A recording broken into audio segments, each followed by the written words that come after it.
Hare Krishna. So thank you very much for coming today. And before I begin, I'll be using this as a whiteboard, and I will write some things over here and I'll explain that way. So I'd like to start by asking you, what does desire management mean to you? So when you hear this word desire management, that's our topic. So what is the need for desire management, or what is desire management? Why do we need to manage our desires? Any thoughts anyone has? Okay, thank you. We have limited time and resources, and we have how many desires? Unlimited desires, yes. So in one sense, desire management can be said to be desire selection. We all have to select desires. Even if somebody is completely materialistic, even they cannot fulfill all their desires, isn't it? So, okay, I want to see this place, I want to meet this person, I want to pursue this career, I want to buy this kind of car. So, they're all desires, but nobody can fulfill all their desires. So, in that sense, everybody has to learn to manage their desires. Okay, good point. Anything else? Anyone else? What or why desire management? Sorry? Yes. So, desires can be undesirable, isn't it? Some desires can be undesirable in the sense that they can be counterproductive, they can be harmful to us. Thank you. Anything else?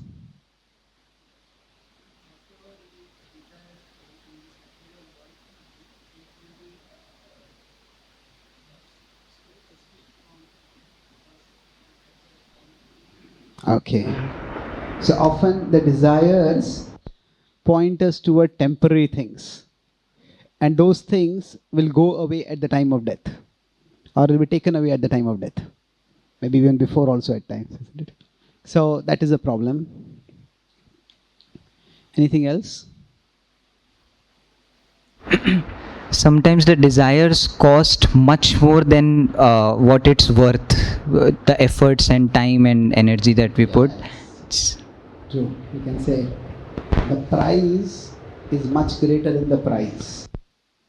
Isn't it? So what they cost is far more than what they give. Good point. Yes, true. Some desires are impractical. In the sense that they're just not implemented. Somebody is 4.5 feet and I want to become a basketball player.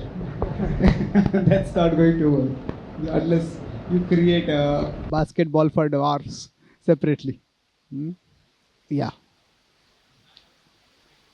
That we get it. So they are not always fulfilled. We may have many desires, and if you do not have the karma or the qualification for it, then the desire may not be fulfilled or will not be fulfilled. Okay, correct. Hare Krishna. Anything else? Hare Krishna.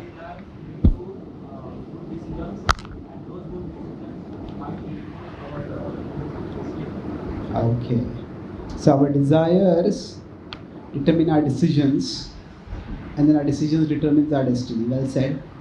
And then if, depending on if the desires are good, then everything following will be good. Otherwise, it will not be. Tuji, uncontrolled desire may cause havoc inside. Sorry? Uncontrolled desire may cause havoc inside. Havoc inside.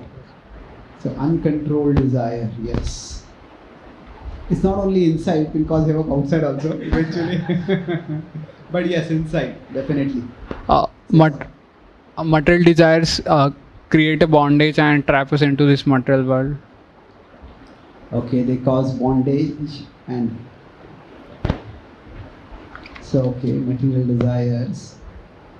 They bind us in this material. Okay. Thank you. understanding the good desires and making them prioritizing, and so that they can be addressed. Otherwise, in other things, like they will be neglected in good desires also. So we need to have good desires. Part of desire management is that good desires need to be nourished, they need to be strengthened. Yes, true. So material desires lead to bondage. That is from a philosophical perspective, we can say yes, we all get bound. But even from a psychological or a practical perspective, we can say there's addiction, where leave alone being bound in the material world, or bound to the material world, we are bound to specific things in the material world also. So in that sense, it's not just a philosophical concept. It's also something which everybody experiences, if not personally, in their observation with others. Thank you. It's a very good point. Any last point anyone has? So yes, you all given very important reasons why we all need to learn to manage our desires. So I'll talk about this based on two distinct verses from the Bhagavad Gita, which actually seem to say almost opposite things. But we will see how these two are to be reconciled. So this is 334, 333 and 334. So I'll explain the meaning of the verse and then we'll recite it. So Sadrusham Cheshtate Swasyaha. Sadrusham means according. This is how it does. Cheshtate. Cheshta is endeavor. So we all have desires. We endeavor. Swasyaha. Swasyaha means according to one's own. Sadrusham Cheshtate Swasyaha. Prakriter. Prakriti is one's, Swasyaha is one's own nature. So everyone endeavors according to their nature. Prakriti Jnanavanapi. So even if somebody is knowledgeable and somebody understands, okay, these desires are external, they are superficial or whatever, still the desires come. So in one sense, knowledge itself does not excuse us of desires or free us of desires. Prakriter Jnanavanapi. And if this is the way of the wise, then that is the way of everyone else also. See, that if, say, doctors smoke, then everyone else is going to smoke. Say, doctors know better than everyone else how harmful smoking is. Prakritim yanti bhutani. Bhutani is all living beings. All living beings act according to their desires. Prakritim yanti bhutani. Nigraha. Nigraha means control, regulation, here repression. Kim, what? Karishyati. What will it do? What will it accomplish? Nigraha kim karishyati. So let's recite it once more. Sadrusham cheshtate swasyaha. Prakriter jnanavanapi. Prakritim yanti bhutani. Nigraha kim karishyati. So this verse seems to be saying something like this, that if you were to depict it diagrammatically, so this is a person. And that person may also be a wise person, Jnanavan. But this is basically the path of natural desires. Krishna says everybody will go on this path. Prakritim yanti bhutani. So everybody, not only Krishna says these desires, it's desires and endeavors. He says cheshtate. So we all have many desires, but some desires, like you mentioned, they're impractical, so we may not even endeavor to fulfill them. But even when we endeavor to fulfill, he's saying that everybody goes along the path of their natural desires. And it's more of not natural, their natural desires. And he's saying here basically this force is essentially so strong that even if we build something like a nigraha, This is repression. This force will be such that it will break down that force and move on. Nigraha kim karishyati. So now, so this seems to say that, okay, you have desire, you have to go along with your desires. What can you do about it? There was one so-called spiritual leader of India. He said this phrase, Nigraha Kim Karishyati, this is the essence of the Bhagavad Gita. Whatever you have desire, do it. Preparation, what will it accomplish? So Gita says, just do whatever is your desire. Now, is that the essence of the Gita? Why not? Well, yeah.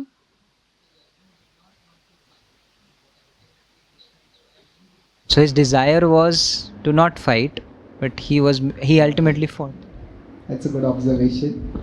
So, if you see the Gita, when we talk about natural desires, generally there is content, what is spoken, and there is context in which it is being spoken.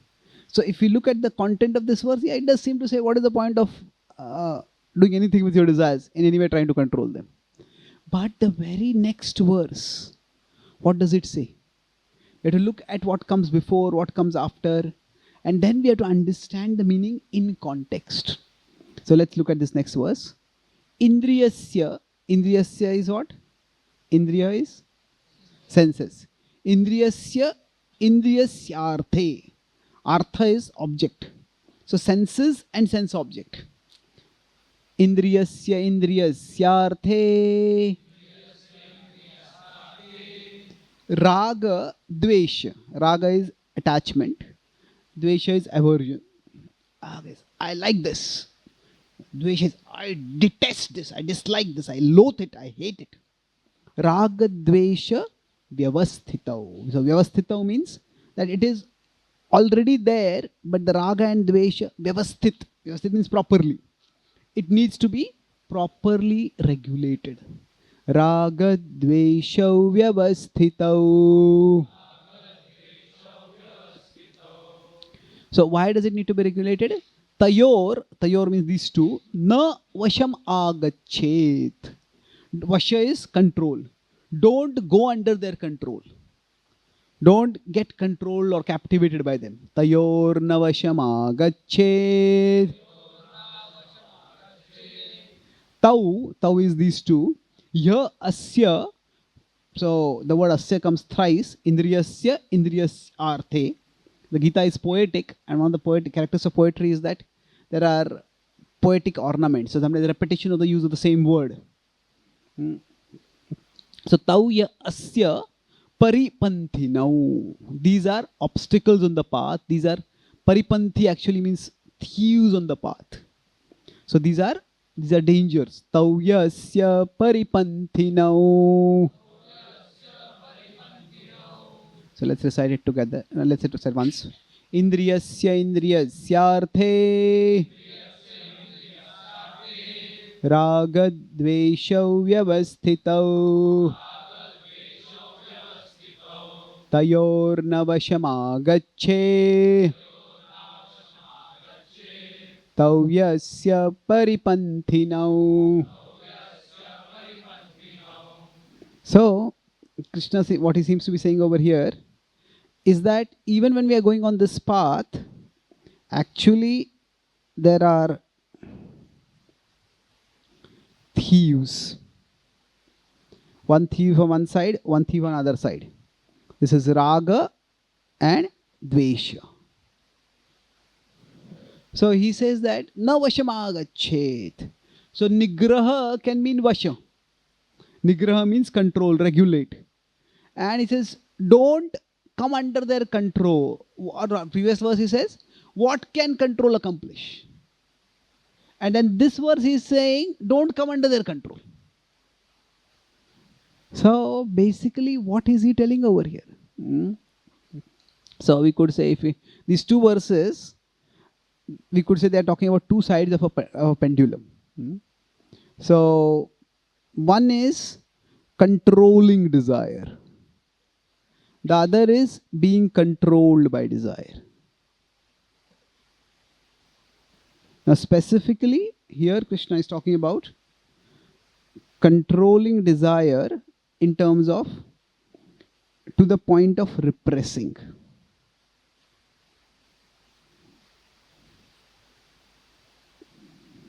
So he's saying that both of these need to be avoided. So 333 is, if you're just controlling, that's not going to work.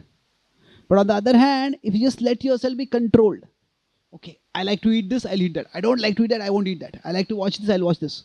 I like to do this, I'll do this. I won't like to do that, I won't do that. He says, if we just go along with simply our likes and dislikes, we will not get anywhere in life. So, in between these two is basically, if we consider these two to be the extremes of a pendulum, the central point is what we are trying to discuss. It is desire management. And that is selecting desires. It is, we don't have a one approach that control all desires, nor we say, okay, this desire has come, I have to be controlled by it. We have to be selecting our desires. And in the context of the Gita, Krishna is telling Arjuna that you are a warrior, you are a Kshatriya. You are by nature a protector. Now, in your duty as a protector, right now, you have to face those whom you don't want to fight with. Who are they? Bhishma and Drona, his guru and his grandfather. He says, that's why you are thinking, I will not fight. But by nature, you are a protector. In future, when you hear about the Kauravas doing atrocities against innocent people, at that time, the protector in you will rise. And it will want to fight at that time. So, you cannot not act according to your natural desire to be a Kshatriya.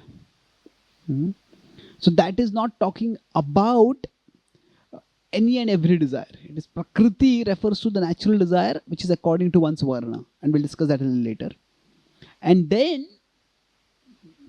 he is saying in this particular verse, even when you are a Kshatriya, some battles you may like to fight.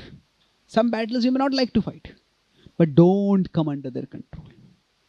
So even when there is something that we like to do, it is not that we will like everything about it. Even when we like a job, it's not that everything about the job we like. Like, I like everything about this job except everything. So, for some people, that is their situation and they're totally miserable. They say, I like everything about this job except the boss. Okay, or except this colleague, or except this. So, in this world, there will never be an ideal situation where everything will be likable. So, basically, with respect to selecting desires, let's try to understand how this works. So, Krishna will talk elaborately about desires in the next section, but he's talking about a particular category of desires. So, if we consider, say, this is the soul, this is the mind. Now, I'm using the mind as a shorthand for the entire subtle body. I don't want to get to complexity of that. And then,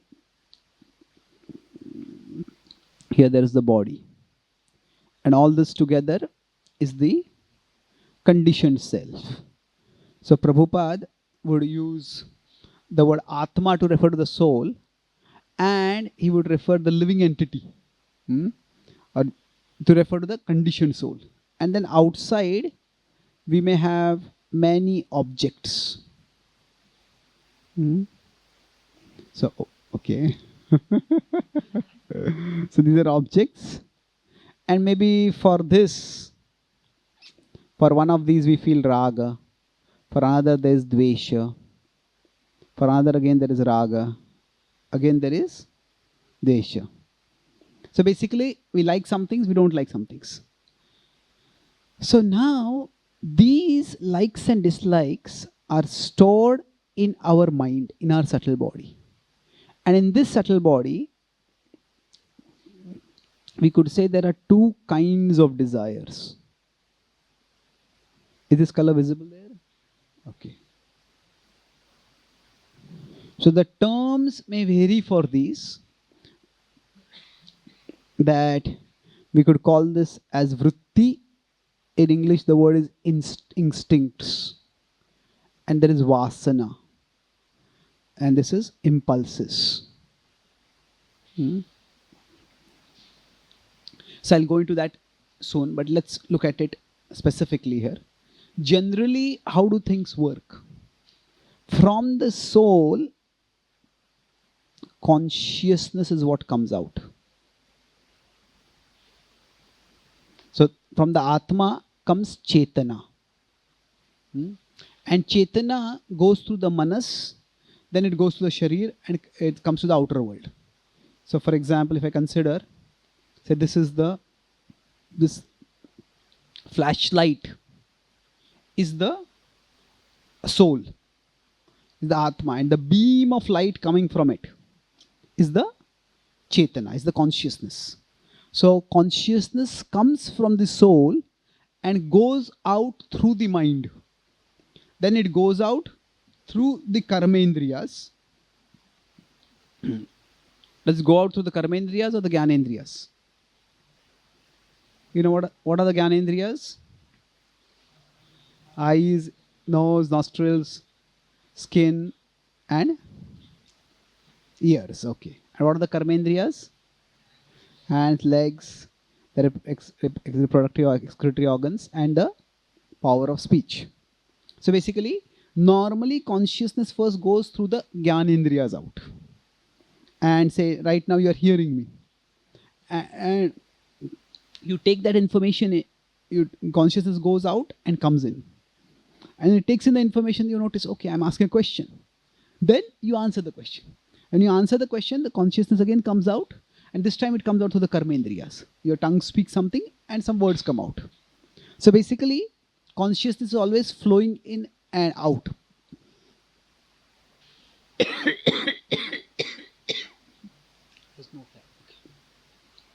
There's pravaha.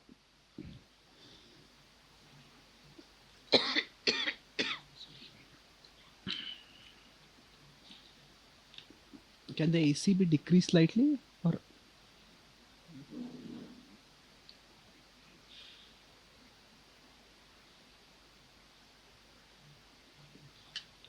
okay. So there's constant pravaha of the consciousness.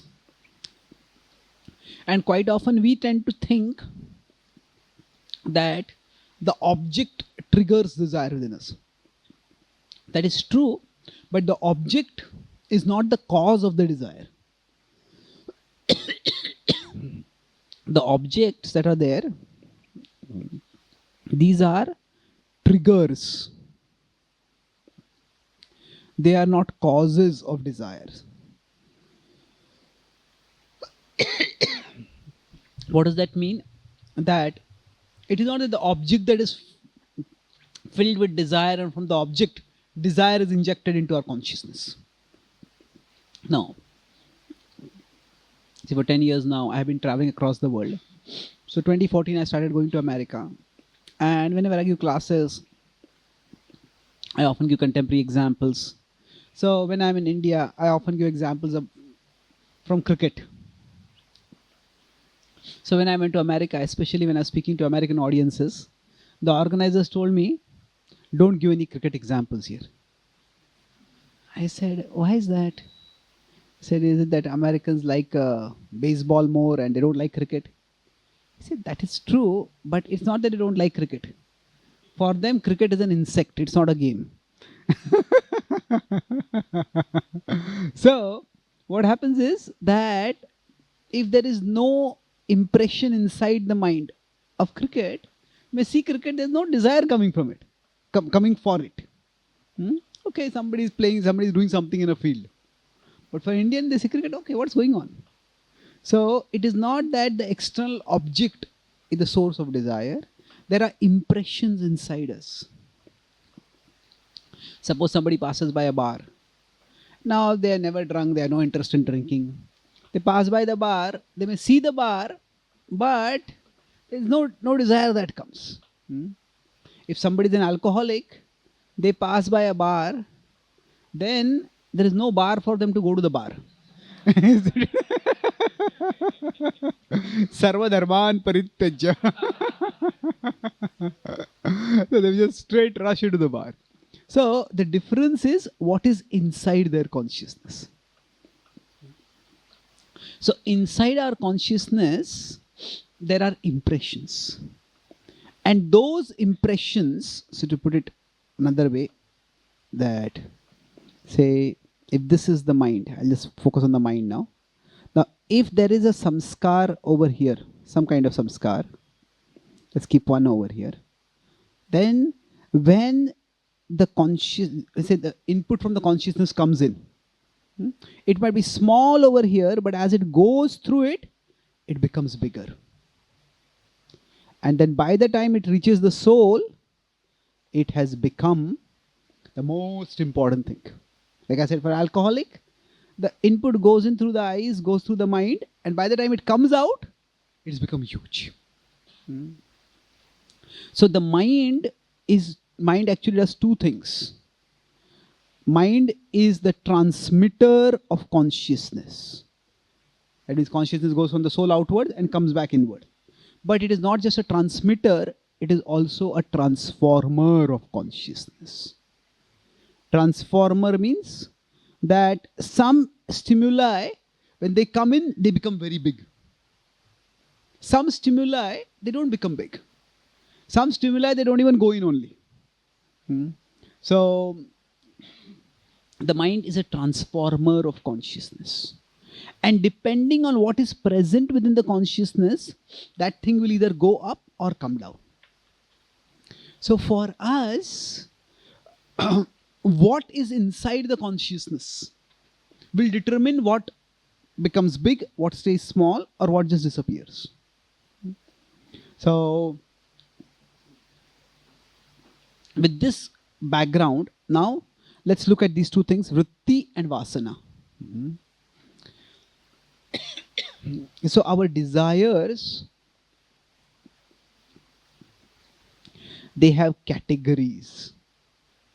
So when Krishna is using the word natural desires, so natural, that means he's referring to is that we all have a swabhava. We all have an innate nature. And this natural he's referring to in terms of the varna. We all have some talent, some abilities, some interests.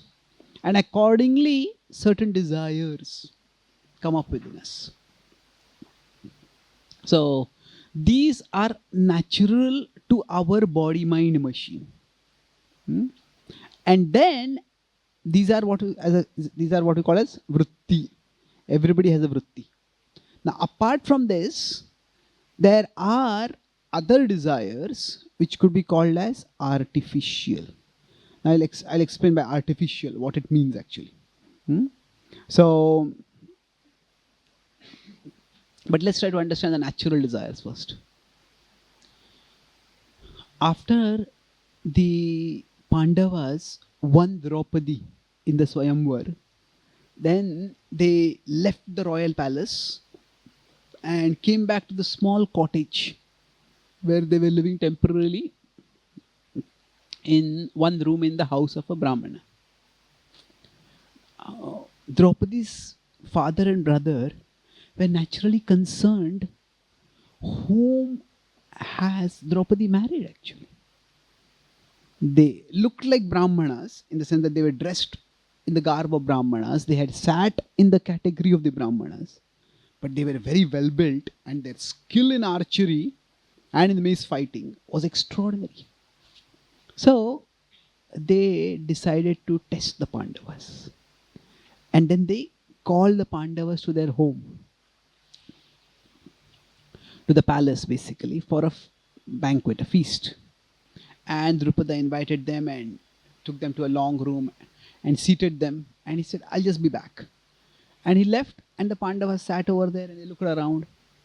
And on the opposite side of the hall, there's a huge hall with majestic jeweled decorations and paintings of ancient wars and big pillars, impressive architecture. But they saw on the opposite side there was a long table. And on that table, on one side, were kept scriptures and paraphernalia used for performing yajnas by the Brahmanas. Then next to it were various weapons, bows, arrows, maces, spears. Then next to it was various farming equipments, ropes and harnesses and yokes. And then on the other extreme were various artisans' tools. Now these four corresponded to what? The four Varnas. So the Pandavas looked around, saw the table, and all five, as if one, walked straight to where? The weapons. And Bhima took out a mace and started swinging it around. Then Yudhishthira picked up a spear. Arjuna picked up what? A bow and arrow and started testing it. And then Nakul and Sahadev picked up swords and other equipment. And soon they were in deep talk. This mace is strong. What is not as strong as that mace that was there? And then they started comparing and talking about various weapons. And from a secret window, Drupada and Drishtadyumna had been watching. And as they were watching, their faces started smiling. These are Kshatriya, these are not Brahmanas. So basically, what happens is we all have certain natural interests. So our Varna is seen if we note what we notice. We note consciously what we notice automatically. So, in all situations, wherever we go, some people come to a home, the first thing they may notice is, okay, what kind of paintings are there over here? Somebody else may notice, okay, what kind of architecture is there in this home? Some people notice, okay, what kind of library is there? What kind of books are there over here? Some people may say, okay, what gadgets are there over here? The TV, what model TV is there? Phone, what AC, what AC is there? So basically, we all notice certain things naturally. That means we don't have to put any effort. So it's like we all have some interests that are natural. And some interests they have to be cultivated. Like some people, some interests may be just that, okay, I like history, I like maths, I like language, I like art. It's just natural. And sometimes some subjects, we have to get ourselves interested in those things. So they are natural and they are cultivated. So it is important what Krishna is telling Arjuna here, that when we are trying to manage our desires, the natural desires that we have, according to our swabhava, those need to be developed. These should not be repressed. If we repress them, then we will feel constantly suffocated. We cannot afford to repress these desires. This is swabhava jena kaunteya nibaddhasvena karmana kartum nechasi anmohat karishyasya avashopitad. The same thing Krishna will talk later in 1859 and 60. He says, all of us will act according to our nature. And so there are two fundamentally different approaches to desire management. With respect to the desire that correspond to our vrittis, there needs to be development. These desires need to be developed. And then there are desires associated with our vasanas. So vasana, I will talk about this development a little later, and we'll be continuing the session tomorrow morning also. But vasana, these refer to what? Lust, anger. What else is there? greed, then envy, pride, and illusion. Excellent. So, these are the vasanas. Now, the terms may vary according to what is used where in Sanskrit and how it is translated into English. But if you see, I use the word for vritti, instincts. Now, everybody has some instincts naturally. Some kids, they may be just 2 or 3 years old, they take up a kartal and start playing it. And they just play it so well. Some other people, they may 20, they pick up a kartal and they start playing, and others say, when are you going to stop? So the idea is that some people, some kids just have the musical instinct. So others, I said, they don't have a single musical bone in their body. So some people have instincts, and then there are impulses. So the word instinct is also used in a biological sense. Like animals have some natural instincts. So birds can, if they're just taken far away and left, they have an instinct. Okay, where is my nest? They will whirl around a little bit and then straight go back. That's how birds do migration. So the instincts, it's almost like programmed intelligence. You just know what to do.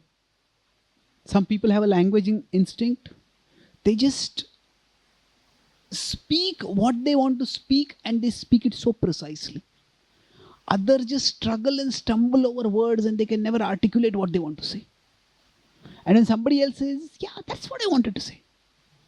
So, yeah, then why did you say it? Oh, I don't know. I can't even say why I couldn't say. So the idea is, this is programmed intelligence. Now, as contrasted with this, the vasanas they are not just unintelligent, they can even be anti-intelligent. Anti-intelligent means they can make us do things which no intelligent person will do. So, even when somebody is a painter, somebody is a writer, somebody is an interior decorator, somebody is an engineer, they may be good in their particular fields, but still they may be vulnerable to lust. Some people may be working in an office and they may have a good job and they have good ability for the job, but they get caught in affairs and this and that. Some people are just power hungry. They use their talent to lord it over others. That they just have pride and they have so much consideration of whether others are respecting me or not. Some people, they just are driven by greed.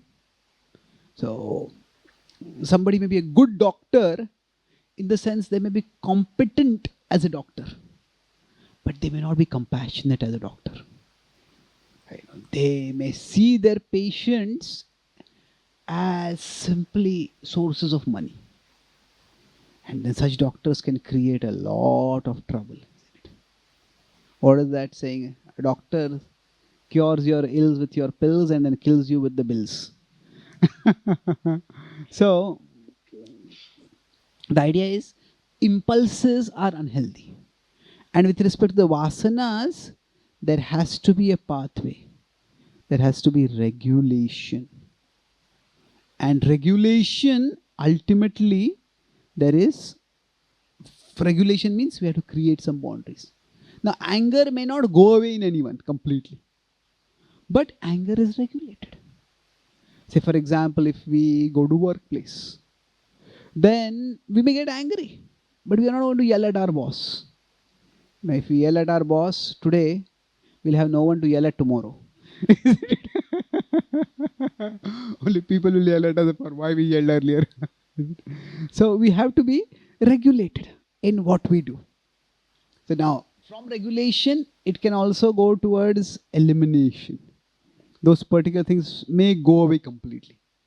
But that is different from repression. Repression means the desire is there, just forcing it underneath. That's very different. So basically, what we are talking about here is, these are two different categories of desires and they have to be dealt with differently. So, each kind of desire the first kind of desire is where it's vritti, it needs to be appreciated, it needs to be developed, it needs to be nourished so that it takes us upwards. And then the other kind of desire is the vasana that needs to be regulated. So now beyond this, see, these are, till now I was talking about the soul, and then there is the mind. So in the mind there are the vrittis and the vasanas.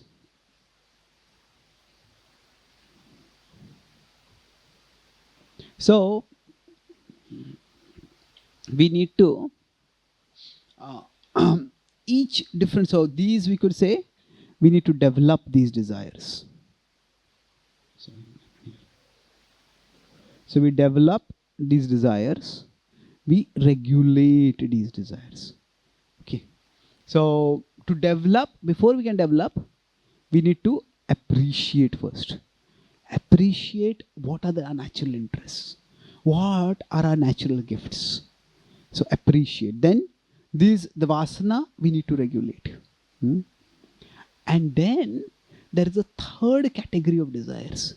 These are the desires that come naturally from the soul. The soul has spiritual desires. These are the desires to love Krishna, to serve Krishna, to make Krishna the Lord of our life. And now these desires, they need to be also developed. But they are a different category of desires. Because they are not coming from the body-mind machine. They are not coming from the impressions within us. They are coming innately from within the soul, from who we are at our core. And these need to be gently but surely awakened. So slowly, gradually, they need to be awakened. So awaken. These are spiritual desires. So we could say that we want to, if you want to make it an acronym, enhance, regulate, awaken. So it's a ERA. ERA. Enhance the vritti, regulate the vasana, and awaken the Atma. Awaken the soul and awaken the soul's eternal desires. So I'll explain one more concept, and then how to go about doing these three things we'll discuss in tomorrow's session. We'll have some questions after this. But generally, say we talk about the two kinds of taste. What are the two kinds of taste?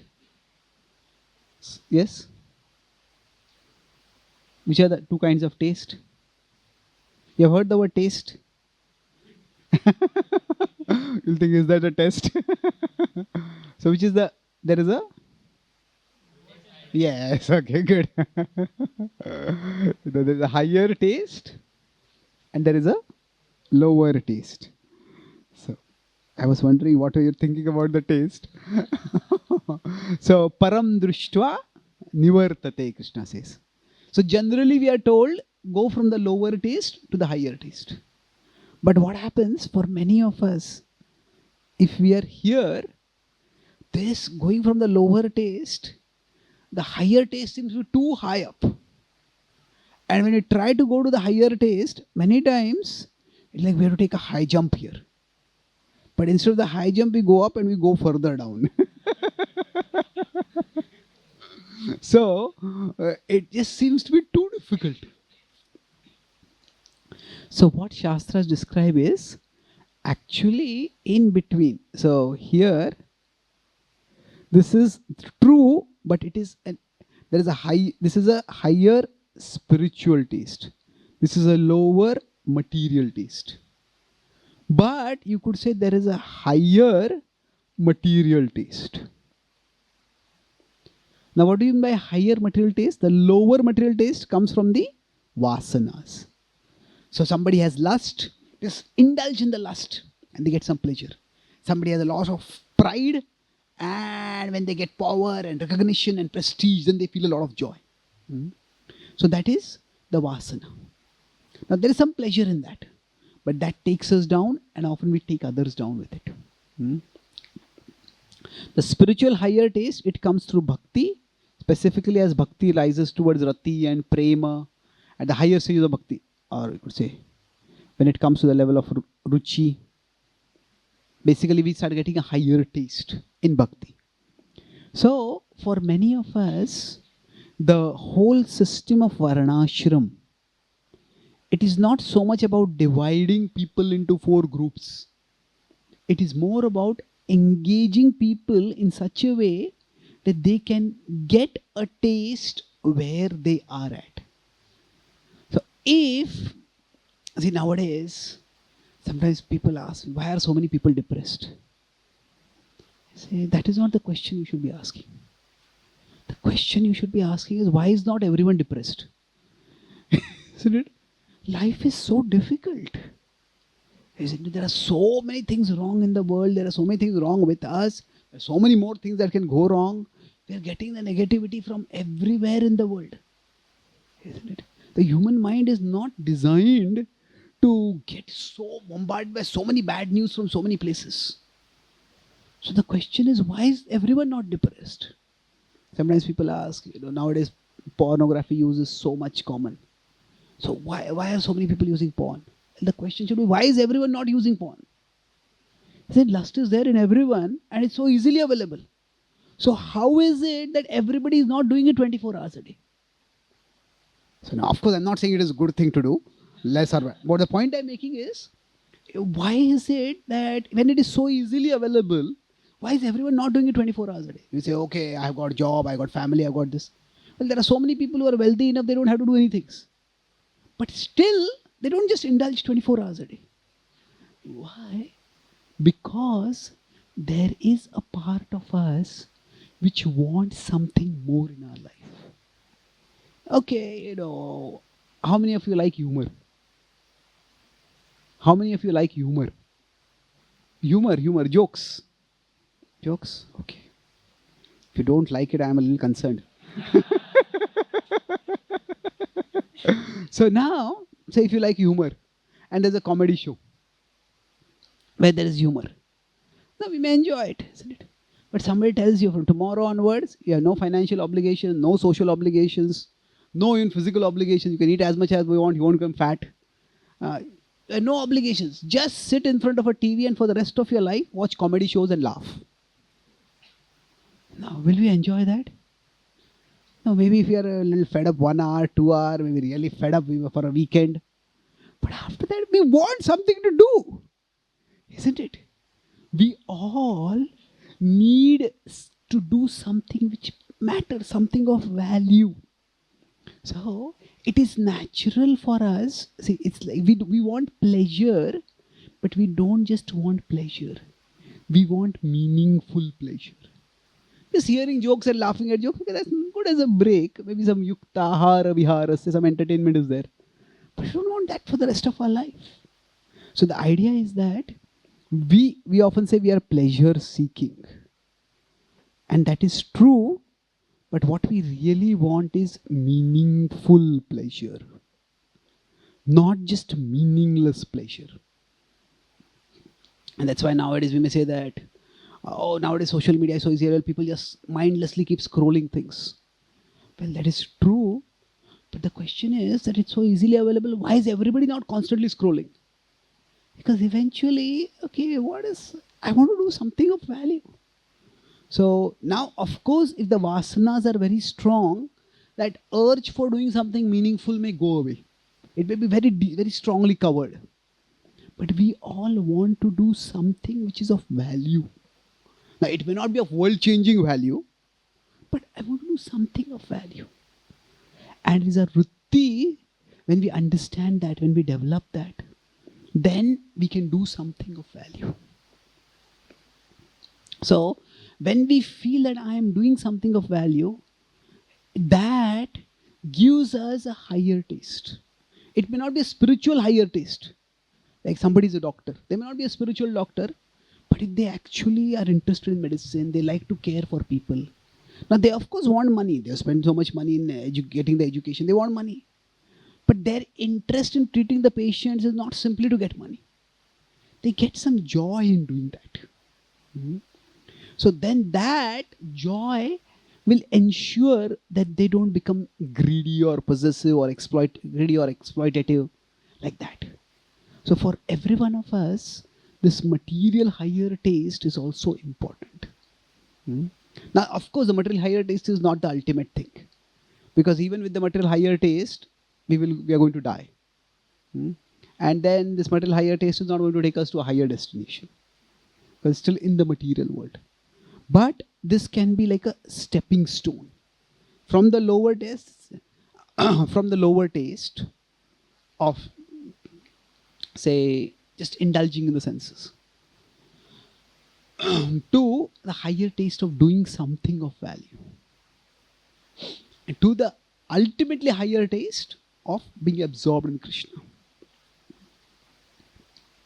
So till now, I'll conclude this last point. Addiction is a huge problem in the world, and especially drug addiction is becoming very big. So in this, there is a, any of you may have heard of this 12-step program. There's a 12-step program, Alcoholics Anonymous and all of them, they have this idea that the 12 steps, and the first step is, my life is out of my control. I need some higher power to intervene in my life, otherwise I'm going to destroy myself. So they may say higher power according to my own understanding or according to one's own understanding. They will not accept it as Krishna. But so there is something spiritual they bring in. The idea of some higher intervention. But the second thing is, in the Scandinavian countries, they have been the most successful in the Western world in combating drug addiction. And what they did was, they focused on the rehabilitation of people. Generally, if somebody is a junkie, somebody is a drug user, then they don't get jobs very easily. Nobody wants to employ such a person. Once you are blacklisted as a drug user, no respectable place will want to employ you. So what these countries did was, they said, yes, this person is a drug user, but if they told employers, if you employ this person, we will pay 50% of the salary. The government will pay 50% of the salary. And they found that when these drug users, not all of them, but many of them, when they were able to do some meaningful job, holding a job itself is not easy. Now, especially, I said that in countries like India, there's no option. If you don't have a job, you won't be alive. But many of the European countries are welfare states. Welfare states means what? If you don't have a job, the government pays you. And it's not even you don't have a job. You don't have a job that you don't like. If you say, I have not found a job that I like till now, then the government will keep paying you. And people misuse that quite a bit. Many of the immigrants who are going from the Arabic countries to the West, they have no jobs and they have huge welfare benefits that they get. That's why there's a lot of concern in Europe about immigration right now. But the point is that when people started holding responsible jobs, then many of them, their addiction decreased and disappeared. Even in many American soldiers who had gone to Vietnam for war, there the conditions were so horrible, the fear was so much, ambush attacks. And why were they in the war also? It was supposed to stop communism, but it was a very politicalized war. So many of the soldiers, they were given morphine to numb them of the pain. And the fear was that they would become addicted to it. And some did become addicted. But when many of them came back home, they came back to their families, they got integrated in society, and they gave up the morphine use. So the point is, now not all of them gave up, some of them became really addicted and they have lifelong addicts. But the point is, even a material higher taste can help.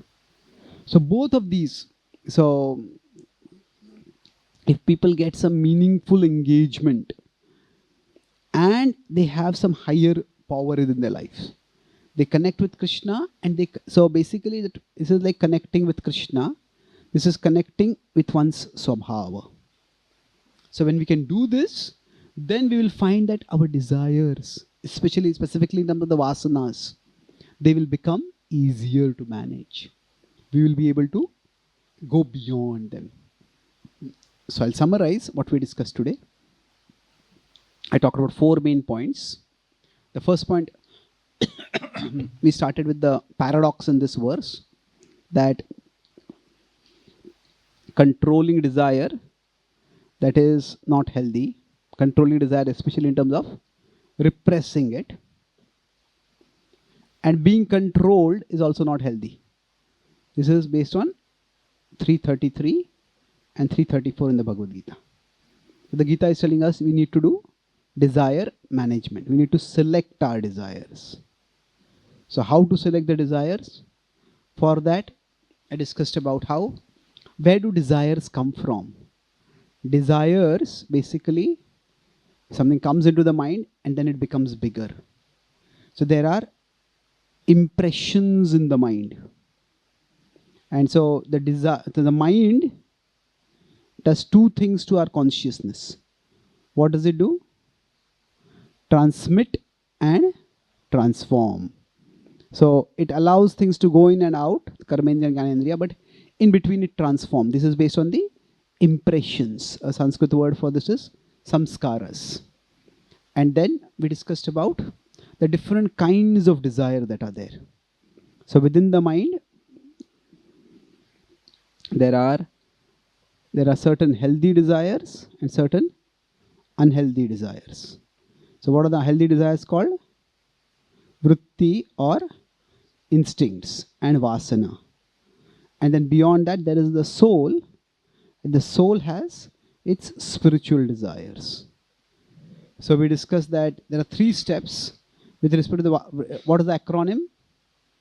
ERA, E-R-A. With respect to vritti, what do we do? Enhance the desires.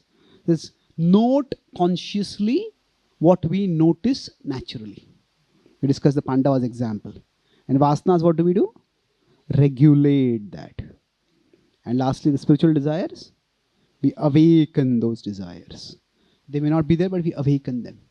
And in this way, the last point we discussed is the journey from the lower taste to the higher taste, the lower material taste, and there is the higher spiritual taste. Sometimes this can seem a very big journey. So there is an intermediate step that we can have in between. That is the higher material taste. So this higher material taste can keep us moving till we get eventually the higher spiritual taste. So how to go on this journey, we'll discuss more in tomorrow morning session. Any questions or comments?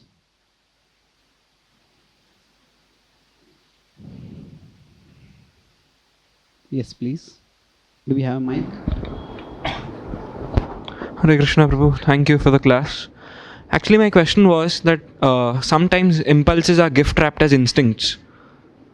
So, while in relation that you enhance your vritti and regulate your vasana, but if you're not able to distinguish between both of them, you won't be able to properly know what to enhance and what to regulate. Yeah, that is true. So it is a challenge. That's why, generally speaking, either we have to come to sattva or we need to be guided by somebody who's in sattva. Sattvat sanjayate jnanam, Krishna says. So sattva is the mode of goodness. It brings clarity. And we cannot always be in sattva. Life is busy. Life is demanding. The world around is fast paced. So a significant part of our time in our life, we may be in rajas, we may be in the mode of passion. But at least for some time within the day, we need to be in sattva.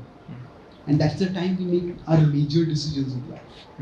So sometimes it may happen that, okay, I'm walking along the road and I just see some food item and I want to go and eat it. You may go and eat it. That may not be good, may not be the healthiest food, whatever. But that is not going to be it's not going to cause a huge problem in our life.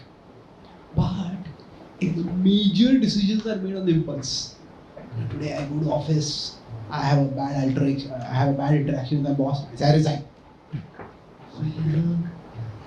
That is not very healthy. Isn't it? One day, nowadays people have that's why the Dvandva Raga Dvesha is there. So we cannot take irreversible decisions. This is extremely dangerous. People take irreversible decisions based on reversible emotions. So, today I feel this job is terrible. Tomorrow I feel this job is terrific. But today I resign and tomorrow I feel terrible also. So, it's nowadays even relationships have become so fickle. So, one day I love you. I cannot live without you. Next day I hate you. I can't live with you. So this is where recognizing that our emotions are fickle, they're reversible. Don't take irreversible decisions. So decisions point, major decisions that we have to take, leave it to Sattva. And when we are Sattva, we have done some praying, we have done some sattvic activities, the deep breathing, some journaling, going for a walk, doing our chanting, hearing some classes, spiritual talks. And Sattva, then we can reflect, and then we can analyze which desire is which. Yes. Thank you. Yeah, Hare Krishna Prabhu. My question is, you through the diagram you represented that like you gave the flashlight example. You said that consciousness is coming out of the soul and then it goes through the mind-body machine, and inside we have like the vrittis and the vasanas. So if the consciousness is passing through the vrittis and vasanas, why do they not get spiritualized? So the soul is spiritual. Consciousness is the energy of the soul. And the consciousness will be affected by whatever medium it passes through. So Krishna, basically in the Vedanta Sutra also this is talked about, that Atma is unchanging, but the Chaitanya is ever changing. So the Chaitanya is affected by whatever medium it is put in. That's in the 13th chapter in Krishna. Ichha, Dvesha, Sukham, Dukkham, Sanghatas, Chaitanya, Dhruti. He says this is material. He says that it is a transformation of material nature. So if somebody is born in South India, their Chaitanya goes to a South Indian body and mind, and whenever they think of food, they think of idli sambar. When somebody is born in North India, whenever they think, whenever the Chaitanya comes out, food means parathas. So that Chaitanya is conditioned based on the kind of body, mind, machine we have. Yes, please. How to identify Yeah. Hare Krishna Prabhuji. How to identify and like differentiate between the vasanas and vrittis? Sometimes like we may think that it is my, like this happens with me many times. I feel that this is my kind of a nature. This is naturally, this desire is coming to me, and it might not be like that when I try to do it. May not be having the requisite skills to proceed or something like that. Okay. So I mentioned that briefly when I talked about the sattva, being in sattva to do self-observation. But generally speaking, the key difference between vritti and vasana, that vritti, if it is there, it gives us intrinsic satisfaction. That means if there is vasana, the satisfaction is always extrinsic. If somebody has a vritti for music, then they just want to listen to music, want to play some musical instrument, even if nobody recognizes them, even if nobody praises them. So that's what they want. But if somebody has a vasana, then I am producing so much music. Why is nobody appreciating me? Why is everyone so dumb? Don't they understand how good I am? So now, naturally, if anybody is doing something good, they want to be recognized. But there is no dependence on that. There's this famous author, he said that I get more satisfaction from having written than being read. So having written. Now of course every author who writes wants to be read. But it's a matter of where there is greater satisfaction. So intrinsic means in doing the activity itself there is pleasure. When the vasana is, it is only on getting the result. So what Krishna says, karmanye vadikaraste ma phaleshu kadachana. That do your duty, don't be attached to the result. That is not possible if somebody is driven by vasana. Say somebody has no interest in medicine, but somehow they got some degree and they're treating some people. They may be good in it, but they're not getting no intrinsic satisfaction. Then if they don't get money, if they don't get fame, if they don't get praise, they will be utterly miserable. Why is this doctor making more money than me? Why are more patients going to that doctor than me? Well, that could be one concern, but you are healing people. You are saving people's life. That is of value. So they will not see any value in that. So that is one differentiation between vritti and vasana. Okay. Yes, please. Hare Krishna, Prabhuji. Prabhuji, why is there need to control material desires when we can, focus on spiritual desires and they will, get neglected naturally? We should just chant Hare Krishna. Okay. That's a general question. I haven't discussed the whole point. I didn't even bring material desires tonight. I talked about material also. There are two different categories, vritti and vasana. So why is there a need to control? Krishna says that if we are only trying to control desires, it's not going to work. Yatato yapi kaunteya purushasya vipaschita indriyani pramathini haranti prasavam mana. Even if you are intelligent, even if you are endeavoring, if all that we are trying to do is control the desires, it's not going to work. At the same time, he says we need to have a basic level of control so that we can focus on spirituality. Tani sarvani sanyamya yukta asita matparaha. So, if you look at 261, he says, first is sanyamya.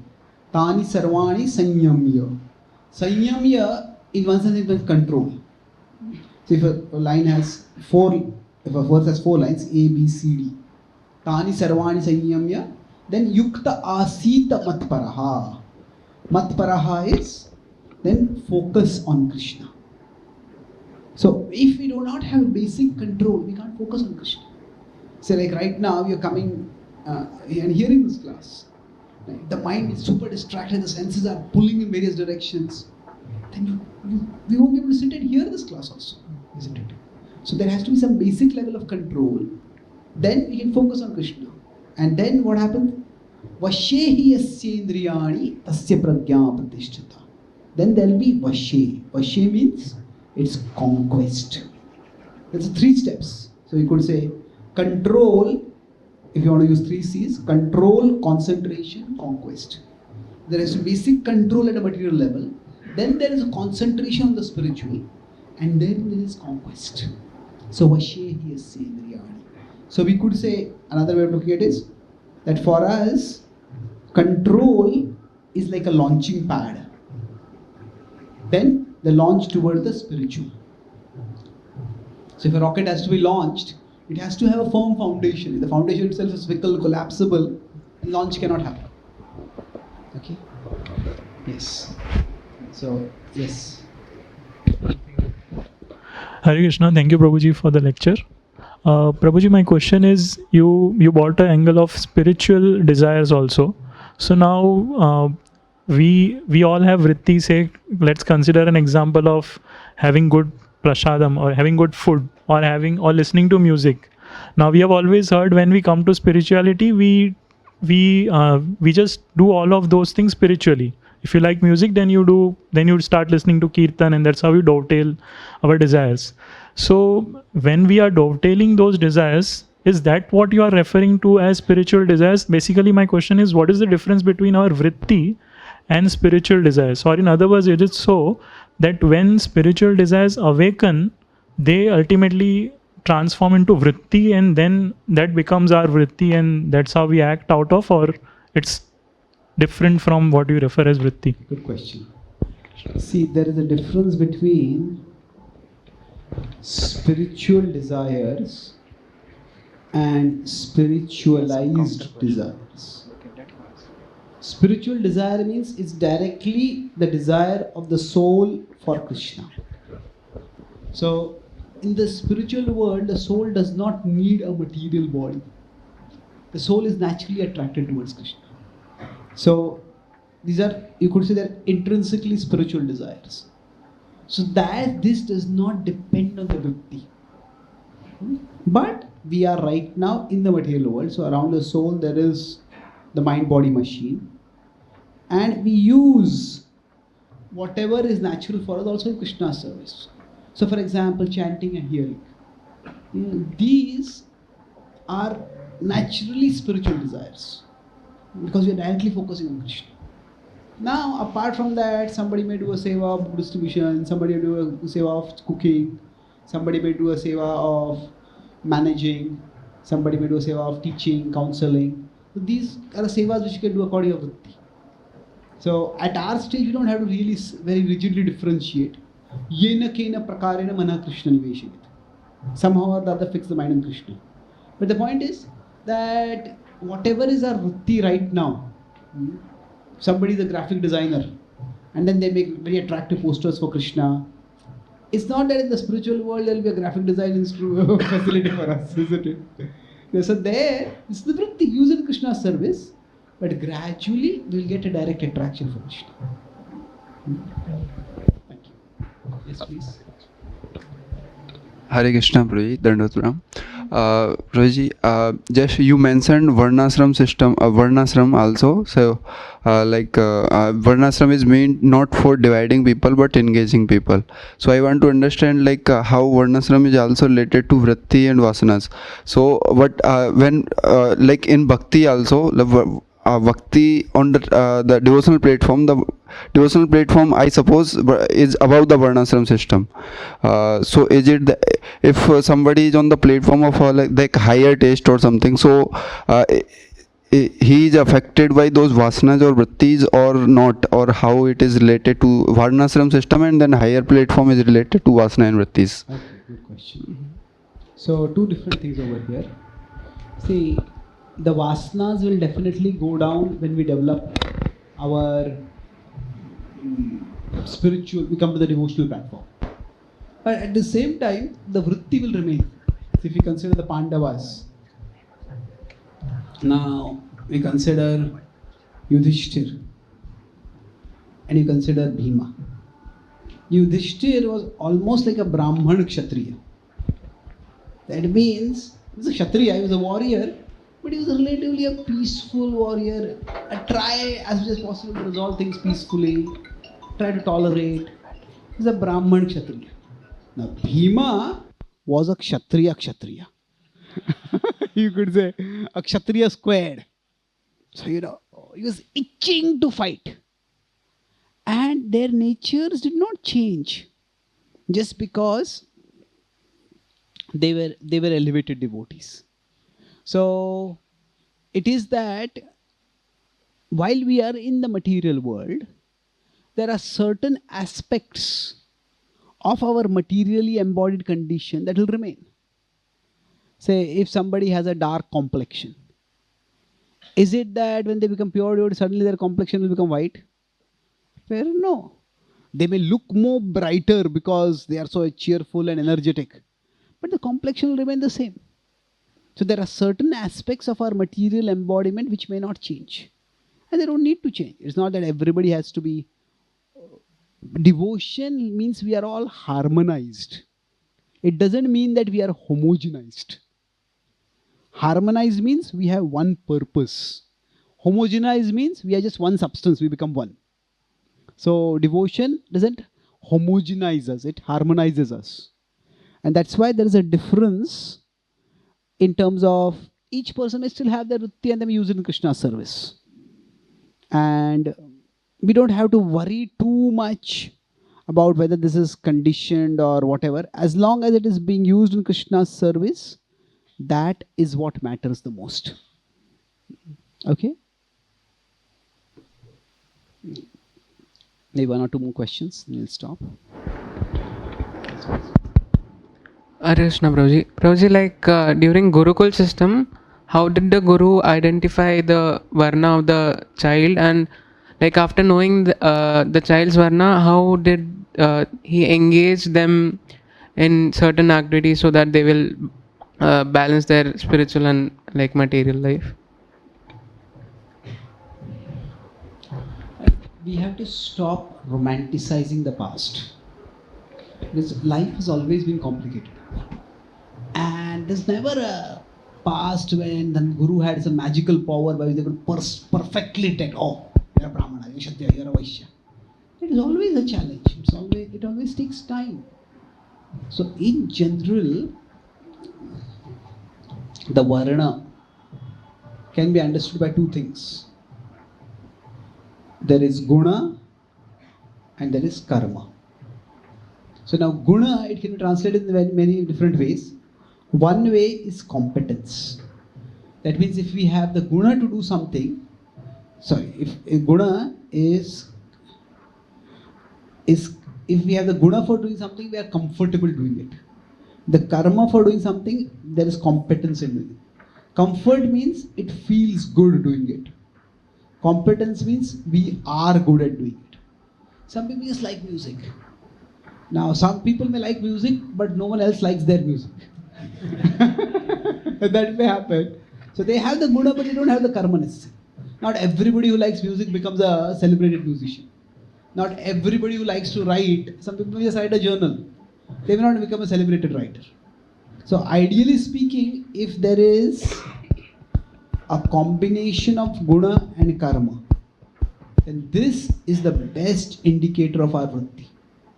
What we feel good doing and what we are good at doing.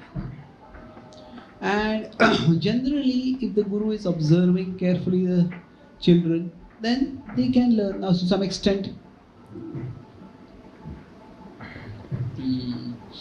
astrology could be used. Now, nowadays, astrology is used primarily for predictive purposes. And that is actually only a small use of astrology. Predictive means that, okay, this will happen to you in this life, so do this, don't do this. But traditionally, astrology was used for indicative purposes, not predictive. Indicative means that, okay, it's an indication, this is likely to be your nature. So, and then another thing is, although Varna was not determined by caste alone, but caste was not insignificant factor. Because the idea is that if some Atma has a Brahminical nature, then that Atma is likely to be born in a family where the mother and father have a Brahminical nature. So in that sense, the Janma was also a relevant factor. The problem became that from a relevant factor, it became the dominant in the soul factor. That's where it became a problem. So it is a challenge. And now also you could say in the past, whether it was India or the West, social mobility as we see it was not there. Whether it's upward mobility or just lateral mobility. Like somebody coming from village to a city, somebody moving from one place to another place, somebody hoping to rise upward in the economic ladder. All that mobility was not there. People had a village, they had their role in the village and they did that role.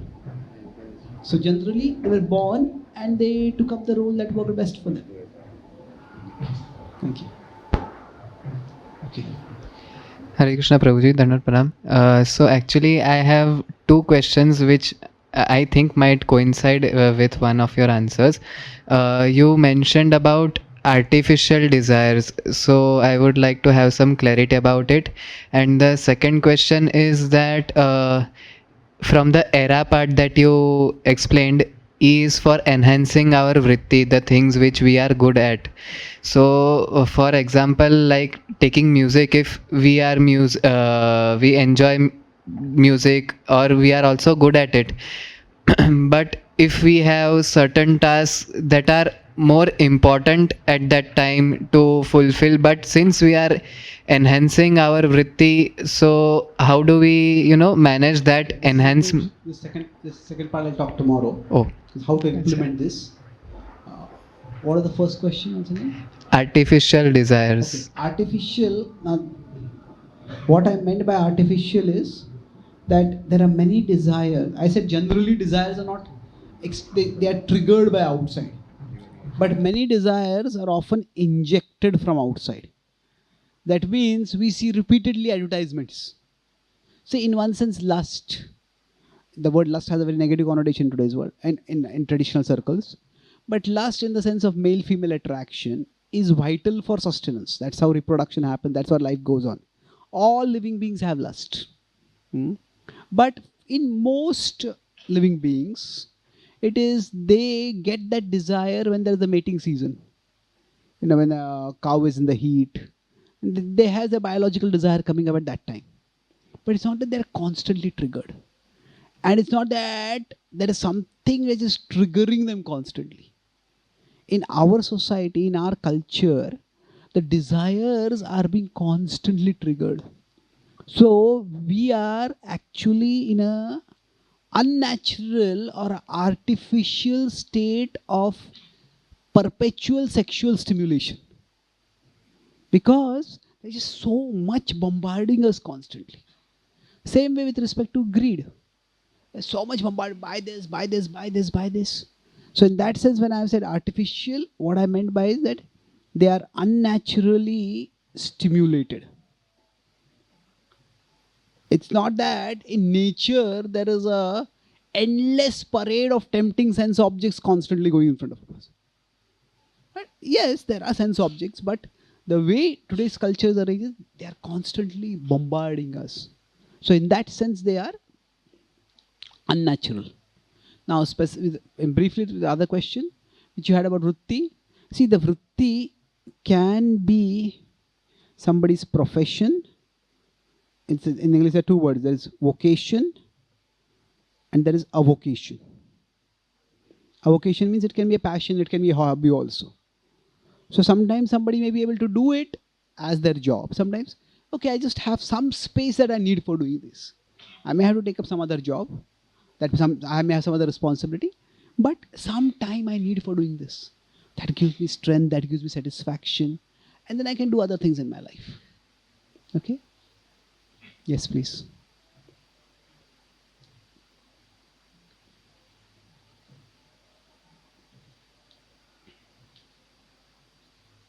Much better. Hare Krishna. Thank you, Praji. Praji, I really like the example of the mind being the transformer, where it can really expand, the desires that are, the trigger that is. So my question was around, is there a way to reverse this? Like when the impressions are coming in, can the mind be also trained, and how is that really happening? Of the mind demeaning or like diminishing the effect that is happening on our consciousness. That also happens by training. Say for example, if we meet someone and say that person has some scars because of leprosy or something like that. Now we may be shocked, but if we are cultured, we will not show that shock, isn't it? So that is what, there's a particular raga or dvesha that is there. Dvesha is there in that case, but we restrain it. So it's that there are various levels of filters that can be created. So one filter is we don't take it in only. One second filter is we take it in, but we don't let it grow. That's why Krishna said drishyato is the problem. Dhyayato is the problem. We cannot always move around with closed eyes in life. So when this animal movie had come up, there was a lot of discussion on the media. Oh, this is talking so much brutal violence and people will become violent by that. And some people said, movies for entertainment. Nobody does in real life what is done in movies. So it's just for entertainment. Well, it depends. There are other people who said, people watch such violence and they become violent like that. See, the idea is that it is not that everybody who watches violent movies becomes violent. That doesn't happen. But the point is, that's because everybody has some level of filters within them. So basically the filters can be at 3 levels. Filters is, first is, don't take in. So don't just watch such violent things. And this is especially required for children, because children don't have internal filters. That's why even in very liberal countries, advertising directed toward children is banned, especially small children. because they don't have any discerning capacity. Now, whether adults have discerning capacity is a different question, but still, the idea is don't take in. Then the second is don't dwell. Even if somebody has taken it, don't let it replay in your head. That is also a capacity to filter we have. Sometimes somebody may have bad memory or bad thought coming in, then they just redirect their consciousness somewhere else, and then they're not disturbed by it. And then the third is don't act out. So we all have many desires or many urges. Say we may be angry with someone, we may feel like yelling at that person. But if we are reasonably disciplined, reasonably cultured, like a husband and wife may be very upset with each other, both of them want to lash at each other. But if the child is in the room, they will both say, no, I'm not going to speak anything in front of the child. That's culture. So there are 3 levels of filters that we have. Now we have to find out which is the best way we can protect ourselves. Sometimes just don't even look at it. Like somebody is alcoholic, inside they are very weak. So then just never go to a bar, isn't it? If you go to a bar, then you will be ruined. Because once it comes in, it will just grow very fast. But over a period of time, they keep repeatedly saying no to it. Then the internal desires, internal samskaras can also be overwritten and rewritten. But we have to find out at least the third filter has to work. The third filter doesn't work, then it's a big, big problem. So it's like porn use. Some people say porn use is completely banned because people who use porn will become violent against women and other things. Well, not everybody who uses porn becomes violent. But that does not mean that porn is harmless. It affects. Now, because people have culture, people have morality, people have laws. So that's why the images that are going in may not be coming out in terms of actions. But if the law breaks down tomorrow, then who knows what animals, what beasts are there inside us and what beasts may come out. So why feed the beasts that are there inside? So the idea is that everybody needs filters. And which filters work best? And the best is we don't take in only. But we can't always do that. Then the second best is don't dwell. And even if some image just keeps replaying again and again and again and again. Okay, we can't avoid that. Don't act out on it. Okay, so Ajamil, he didn't intend. He's just going along his own natural work. Most of you know the story of Ajamil. So he didn't intend to go out to just seeking some sense object. He was going on his job, that is his service to his father, and he saw something. So he took it in. Now what happened was, he took it in, that you could say is almost completely unintentional. But then he dwelt on it. And maybe you can say, maybe the image was so provocative that there is no off button for our mind. So he just couldn't turn it off. He just kept dwelling on it. Then he can say, okay, dwell in. But he acted out. Even in acting out, okay, he just had that irresistible desire. I want to be with that particular woman. So okay, he went and was with her. But once acting out is okay. After that, he decided that he will reject his chaste wife. He will abandon his parents. He'll give up his Brahminical duty. And because nobody will want to have a priest in their ceremonies, a person who has abandoned their family and who is living with a woman like that. So then he had to rob and steal. So now which is the boundary that maybe the first boundary, just the desire became so much that he had to go and be with her. We can say that. Normally we should be able to control, but even if we give the benefit of the doubt over there. But, when we start acting out, there is some acting out maybe circumstantial. That, it's just the desire came so much. I had no intention to drink alcohol, but everybody was there in the party and they told me to drink and I drank. So some acting out initially might be circumstantial, but eventually it becomes intentional. Jaan bujh ke. Jaan bujh ke hai? Jaan ke basically. You know what you are doing and you are doing it, not just pulled by circumstances. So it's best that we regulate at the earliest. Okay. So thank you. Okay, last question. We'll stop with this. Hare Krishna. Hare Krishna, bro. Thank you for your class. You mentioned that vasana desires, we can't do it for 24 hours, vasanas. What makes us to find meaningful happiness, means higher happiness? In my sense, I believe that whatever we do, whatever we desire for the being happy or pleasure, so if one gets some pleasures in while doing, so why he transfer it, go to the higher taste? Well, many reasons. First is that why not always lower pleasure? First of all, it is we have finite capacity. Nobody can keep eating constantly 24 hours a day. Sex is so much fantasized, but it cannot be done for throughout the day. You can keep stimulating and titillating oneself throughout the day, but it cannot be indulgent throughout the day. So your capacity is finite. Then there is what is the law of diminishing returns. The same thing you do if you eat, like gulab jamuns. First gulab jamun you eat, wonderful. Second, wonderful. Third, wonderful. Fourth, okay. Fifth, enough. 10th, no. Isn't it? 20th, I feel like vomiting now. So eventually, now maybe for some people it's not 20th, some people it's 200th.